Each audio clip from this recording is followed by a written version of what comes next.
রংপুরের পীরগঞ্জে 10,000 টাকার জন্য দাদিকে জবাই করে হত্যা মামলায় গ্রেপ্তার নাতি অনিক হাসান হৃদয় আদালতে 164 ধারায় স্বীকারোক্তিমূলক জবানবন্দি দিয়েছে।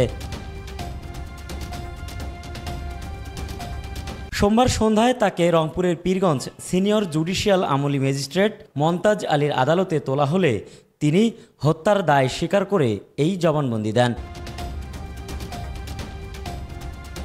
গত শনিবার পীরগঞ্জ উপজেলার খেদমতপুর ইউনিয়নের ঘ্যাগারতল এলাকায় আকলিমা বেগম নামে এক বৃদ্ধার গলাকাটা মরদেহ উদ্ধার করে পুলিশ।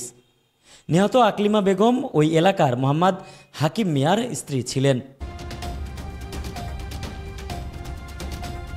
ঘটনার পর পুলিশ ও পরিবারের সদস্যরা প্রথমে হত্যাকাণ্ডের কোনো ক্লু খুঁজে পাচ্ছিল না।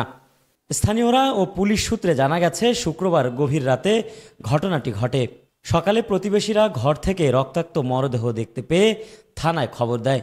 পরে পুলিশ ঘটনাস্থলে গিয়ে মরদেহ উদ্ধার করে ময়নাতদন্তের জন্য রংপুর মেডিকেল কলেজ হাসপাতালে পাঠায়।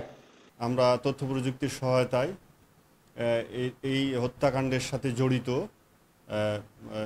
আকলিমা বেগমের নাতি অনিক হাসান হৃদয়কে আমরা ঢাকার সাভার থেকে গ্রেপ্তার করতে সক্ষম হই এবং হত্যাকাণ্ডে ব্যবহৃত একটি ছুরি উদ্ধার করি এবং এই হত্যাকাণ্ডের সাথে সে জড়িত রয়েছে স্বীকার করে বিজ্ঞ আদালতে জবানবন্দি দিয়েছে।